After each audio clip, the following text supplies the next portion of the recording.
You waited all week, and it's finally here. The Eat, Drink, Explore Weekly Travel Deals Extravaganza. Extravaganza is the keyword. Good morning, everyone. Great to have you with us. 19 minutes now past the hour here on this Sunday fun day. Patty Pyburn joining me. I'm Randall White. A ghost of my former self, if you're watching us, right? Yes. And you know, the funny thing is right when you said that, Patty, you filled in solidly. Did I start to clear up? Yeah. So that's good. Very nice. Our video simulcast that we do online at eatdrinkexplore.com, we have a virtual studio. And so Patty has a green screen behind her. And for some reason today, she was sort of like... I was very ghostly. All right. Or glowing, however you'd like to describe it. You look fantastic now. So as you know, Patty, I do a lot of travel for my work. Yes, you do. And because we talk about eating, drinking, and exploring, a lot of times when I'm traveling, I feel like I'm there for pleasure, Right. But in reality, I'm working. And when it comes tax time, then I don't know, what can I write off? What was too much fun to be considered business? Right? I feel like my tax return is just like a pile of red flags. And so there are a lot of people out there that travel for business, but will combine, especially if you're going to like a Las Vegas or any of those places. Try to take advantage of something fun while they're there doing the work. And how much of that can you write off? Well, author Barbara Weltman joins us. She is a tax attorney and a business expert. You can find her online at barbaraweltman.com. She joins us with some of these answers. Good morning, Barbara.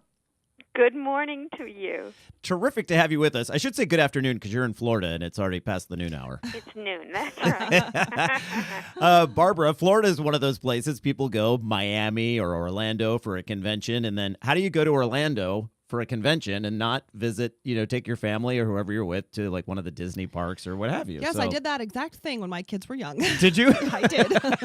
I didn't write it off, though, so I want to hear about this. Yes. It's no coincidence that many of the conventions are scheduled in Las Vegas, New Orleans, Orlando, because there's the opportunity for people to unwind and relax and have some fun. As long as the primary purpose for the trip is business, and there's no bright line here, there's no number of days or anything that you really have to spend on business. But as long as you could say, I wouldn't have taken the trip but for the business, as long as the primary purpose, then you could deduct all of your airfare there.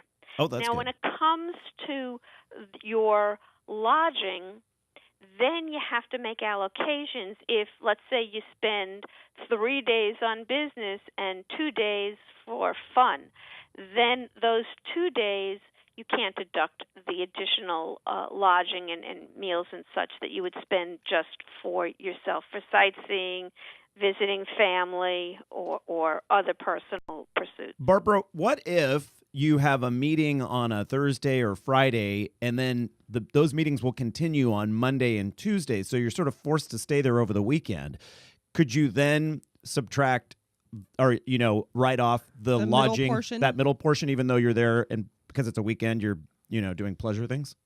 Well, when it comes to taxes, things aren't always black and white, but the answer would be probably. Mm-hmm. However, anything that you would spend on your personal pursuits, like you're playing a round of golf on the weekend, you can't write that off. That's on you. That's on you. Okay. What if there's a key client or something that you really want to spend quality time with in order to loop them in, and they happen to be part of your golf foursome?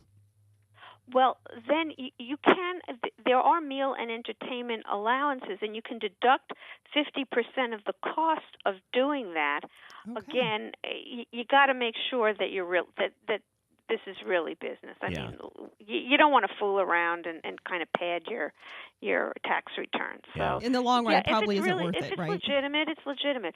But the key to all of this, from every question that you've asked, is that you really need excellent records. So, for example, if you did that round of golf with a client, keep notes about when you did it, where it was, who you talked to, and what you talked about.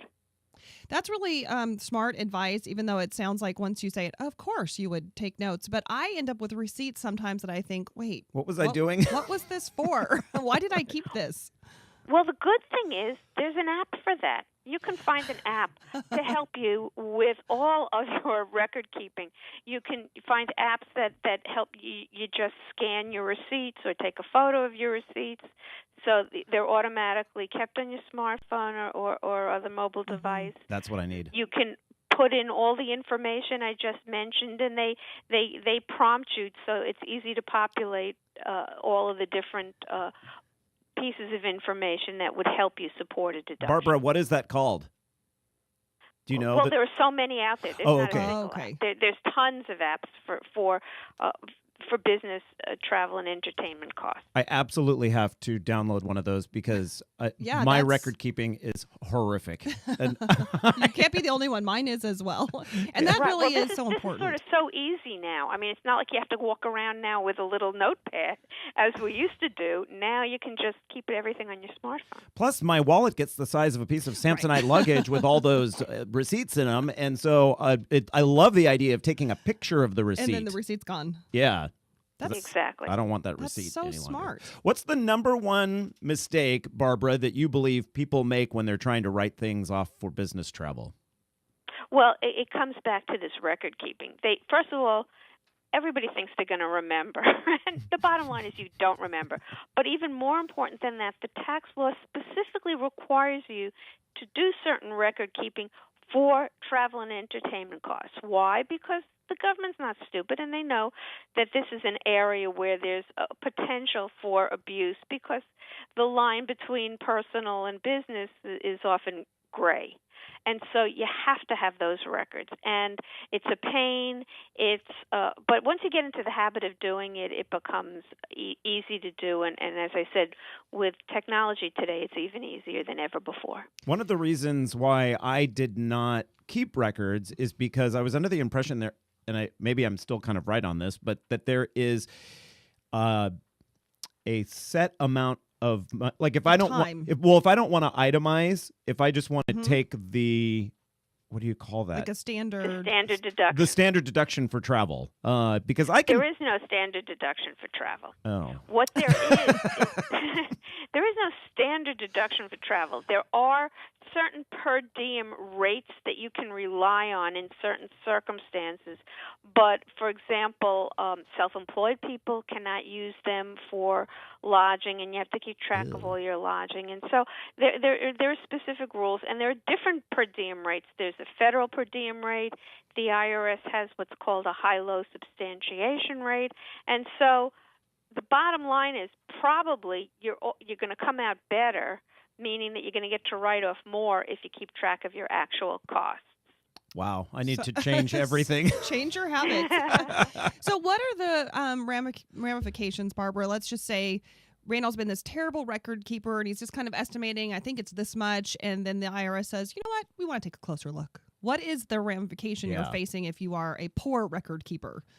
Well, the problem is it's going to involve you in a lengthy audit rather than if they question something and you say, oh, well, I can show you my information, and then that usually satisfies the government, and that's the end of it. But if you don't have those records, and specifically written records or electronic records that you could reduce to a written document, you're going to have trouble, and you're going to probably have to call in a tax professional, and that's going to cost you money, and it could be a lengthy, drawn-out process till you get things resolved. There are ways to resolve it. There are things that you can say and do to support your position, and it may very well help you. But again, it's much easier to have those records up front. Just do it right. Record keeping. I'm on it, Barbara. I promise you. Barbara Weltman, tax attorney and business expert. Barbara Weltman. That's WELTMAN.com. Thanks for joining us. We appreciate it. Maybe we'll have you back sometime around April. Pleasure. Thank you, Barbara. Stick around, everyone. After this, it is a expert of a different sort, a wine industry expert. Nice. Global wine shortage coming? Yikes. Find out.